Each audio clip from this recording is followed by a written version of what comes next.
தேர்தலில் இந்த கூட்டணிக்கு ஆதரவு அளித்திட வேண்டும், நீங்கள் வாக்குகளை தந்திட வேண்டும் என்றெல்லாம் மிக அழகாக எடுத்து கூறினார்கள்.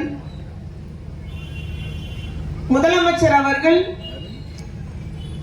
2021 ஆண்டு பொறுப்பேற்கும் போது கொரோனா என்ற அந்த கொடிய வியாதி தலைவிரித்து ஆடியதெல்லாம் நம்ம மறந்திருப்போம் நினைக்கிறேன். அவர் வரும்போது உச்சகட்டத்தில் இருந்தது, குடும்பத்துக்கு ஒருத்தர் இறந்த ஒரு நிலையில் இருந்தது. அந்த ஒரு கொடிய வியாதி தலைவரித்து அடையது. அவர் வந்தவுடனே அதற்கான திட்டங்களை வகுத்தார்கள். கூடுதல் மருத்துவமனை, அரசு மருத்துவமனை, கூடுதல் படுக்கைகள், கூடுதல் நர்ஸு, கூடுதல் மருத்துவர்கள் என்றெல்லாம் எடுக்கப்பட்டு அந்த ஒரு பெரிய ஒரு வியாதியிலிருந்து நம்மளை மீட்டெடுத்தார்கள். ஆக்சிஜனே நமக்கு ரூர்கேலிருந்து இங்க வந்தது. கொரோனானாலே மூச்சு விட பிரச்சனை. ஆனா மூச்சு விடுறதுக்கு தேவையான ஓட்டு, மருத்துவமனையில் உள்ள ஆக்சிஜனுக்கு தட்டுப்பாடு, அதை அங்க ரூர்கேலிருந்து கொண்டு வந்தார். கொரோனாவினால் பாதிக்கப்பட்ட ஒரு நோயாளியை அந்த வார்டுக்கே சென்று பார்த்த ஒரே முதலமைச்சர் நம்முடைய தளபதியா இருந்தோம். வேற யாரும் எந்த மாநிலத்திலும் போய் பார்க்கல. ஆனா அவர் கவச உடையை போட்டுக்கொண்டு போய் பார்த்து அதையெல்லாம் சீர்படுத்தினார்கள். ஆட்சி பொறுப்பேற்ற உடனே நம்முடைய ரேஷன் கார்டுல நமக்கு கொரோனா நிதி 4000 ரூபாய் போட்டார். ஞாபகம் இருக்கா? எல்லா கார்டுலையும் போட்டார்.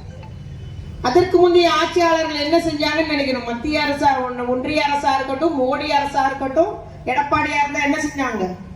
கதவு மூடி வீட்டுக்குள்ள இருங்க, உழைக்காத, கடை திறக்காத, டீ கடை திறக்கூடாது, எந்த வேலையும் நடக்கூடாது, பள்ளிக்கூடம் கிடையாது, எல்லாம் வீட்டுல முடங்கிரு, தனித்திரு, முடங்கிரு, வேணாம் விளக்கேத்து, கொரோனா போயிரும், இல்ல கோகோ கொரோனா சொல்லினா கொரோனா போயிரும் இல்லையா, இல்ல கைத்தட்டு கொரோனா போயிரும்லாம் நம்மள ஒரு சிரிக்கக்கூடிய அளவுக்கு ஒரு உத்தரவு போட்டுட்டு முடக்கி வச்சு பொருளாதார முடக்கமே ஏற்படுது. பணப்பழக்கம் இல்லை, மக்களுக்கு வருமானம் இல்லை, சாப்பாட்டுக்கு என்ன செய்வோம்னு நினைக்கக்கூடிய அளவுக்கு வச்சிருந்தாங்க. நம்முடைய தலைவர் வரவும் அத்துணையும் திறங்கன்னாரு. மாஸ்க் மட்டும் போட்டுக்கோம், எல்லாம் நம்ம கடையை திறக்கணும், எல்லாம் திறக்கணும், உங்களுடைய ரொட்டீனா நம்முடைய இயல்பு வாழ்க்கையை மக்கள் வாழணும்ன்ற உத்தரவு போட்டு அதுல இருந்து நம்மளை மீட்டெடுத்தான்னு சொன்னா யாரும் மறுக்க முடியாது. அதே போல முதல் வருஷம் அவர் ஓராண்டு முடியும் போதுதான் இந்த காலை உணவு திட்டத்தை அறிவிச்சார்.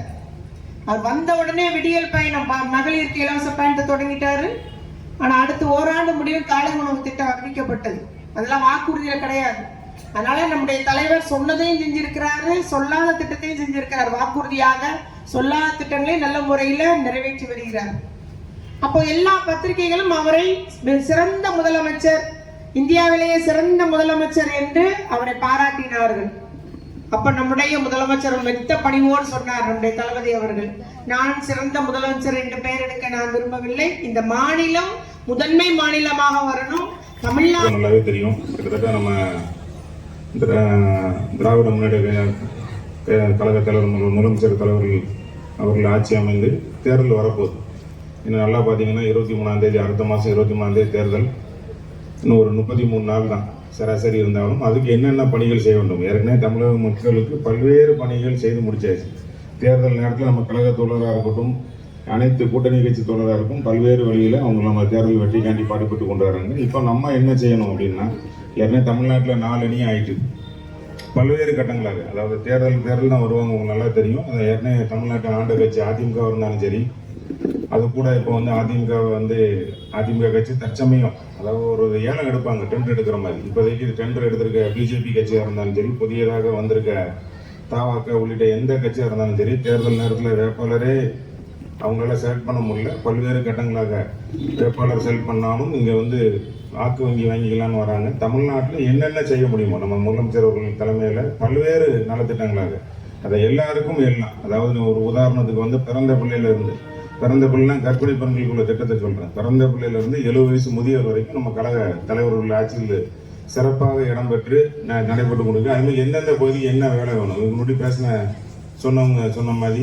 ஆர்வா இருந்தாலும் அதில் என்ன டெவலப் பண்ணணும், அதுக்குள்ள இன்ஃப்ராஸ்ட்ரக்சர் பண்ணால் மட்டும்தான் எந்த கம்பெனிகளாலும் நம்ம இங்கே தங்க வைக்க முடியும். ஏன்னா எல்லார் வீட்லையும் தமிழ்நாட்டில் கல்வி அறிவு உள்ளவங்க கிட்டத்தட்ட 95% மேலே வந்தாச்சு. எல்லார் வீட்லையும் படித்தவங்க இருக்காங்க, அவங்களும் வேலைக்கு போகணுங்கிற எண்ணத்தில் இருக்காங்க. நம்ம கட்சிக்கார வீட்டில் இருக்கட்டும், கூட்டணி கட்சியாக இருக்கட்டும், அனைத்து பகுதியிலும் ஒரு கூலி வேலை பார்த்தாலும் அவர் மகன் பார்த்தீங்கன்னா படித்த பையங்களாக தான் இருப்பார். அந்த கடமைக்கு அவங்களுக்கு இன்ஃப்ராஸ்ட்ரக்சர் என்ன பண்ணி கொடுக்கணும், என்ன செய்யணும் அப்படிங்கிறத நோக்கி நம்ம போயிட்டு இருக்கிற வசதி தான் அனைத்துக்கும் திட்டம். ஏன்னா நம்ம கூட்டணி கட்சி